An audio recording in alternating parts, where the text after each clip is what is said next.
त्रिगुण, सत्व, रजस और तमस। भारतीय दर्शन और वेदांत में कहा गया है कि संपूर्ण ब्रह्मांड 3 मूलभूत गुणों से निर्मित है। इन्हें त्रिगुण कहा जाता है। 1 सत्व, सत्व, प्रकाश, शुद्धता और संतुलन। 2 रजस, राजस, क्रियाशीलता, इच्छा और महत्वाकांक्षा। 3 तमस, अंधकार, जड़ता और आलस्य। ये तीनों गुण केवल बाहरी जगत को ही नहीं, बल्कि हमारे मन, विचार और आचरण को भी प्रभावित करते हैं। हर इंसान के भीतर ये तीनों गुण मौजूद रहते हैं, बस उनका अनुपात अलग अलग होता है। यही कारण है कि किसी व्यक्ति का स्वभाव शांत और संतुलित होता है, तो किसी का बेचैन और महत्वाकांक्षी, और किसी का आलसी या ज्ञान में डूबा हुआ। भगवद गीता में भगवान कृष्ण कहते हैं, सत्व, रजस और तमस ये तीनों गुण प्रकृति से उत्पन्न होते हैं और जीव को बांधते हैं।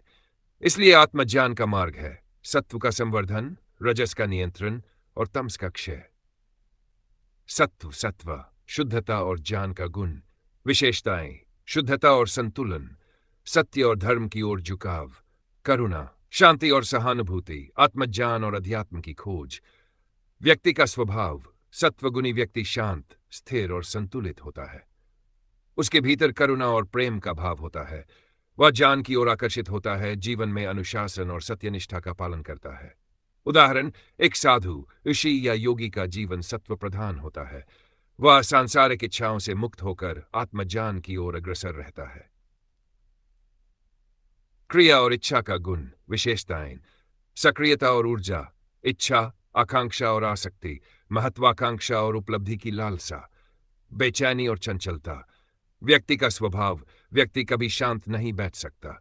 उसके मन में नई नई इच्छाएं और योजनाएं जन्म लेती रहती हैं।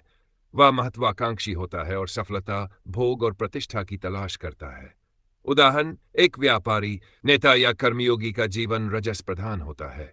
वह निरंतर गतिविधियों और लक्ष्यों में व्यस्त रहता है। तमस, अज्ञान और जड़ता का गुण। विशेषताएं: आलस्य और सुस्ती, अज्ञान और भ्रम, नकारात्मकता और उदासीनता, भोग विलास और अतिरेक। व्यक्ति का स्वभाव: तमोगुणी व्यक्ति निष्क्रिय, उदास और जड़ होता है। वह अक्सर भ्रम, आलस्य और अतिभोग में फंसा रहता है। उसके जीवन में उत्साह और स्पष्टता का अभाव होता है। उदाहरण: एक ऐसा इंसान जो समय बर्बाद करता है, मद्यपान या नशे की ओर झुकाव रखता है और जीवन में कोई उच्च उद्देश्य नहीं ढूंढता। यह तमस प्रधान जीवन है। सत्व हमें ज्ञान और मोक्ष की ओर ले जाता है। रजस हमें भोग और बंधन की ओर खींचता है। तमस हमें अज्ञान और पतन में गिरा देता है। इसलिए गीता का संदेश है, रजस और तमस से ऊपर उठकर सत्व गुण को बढ़ाना, और अंततः सत्व से भी आगे बढ़कर गुणातीत अवस्था, जहां कोई बंधन नहीं रहता, को प्राप्त करना ही मुक्ति, मोक्ष का मार्ग है।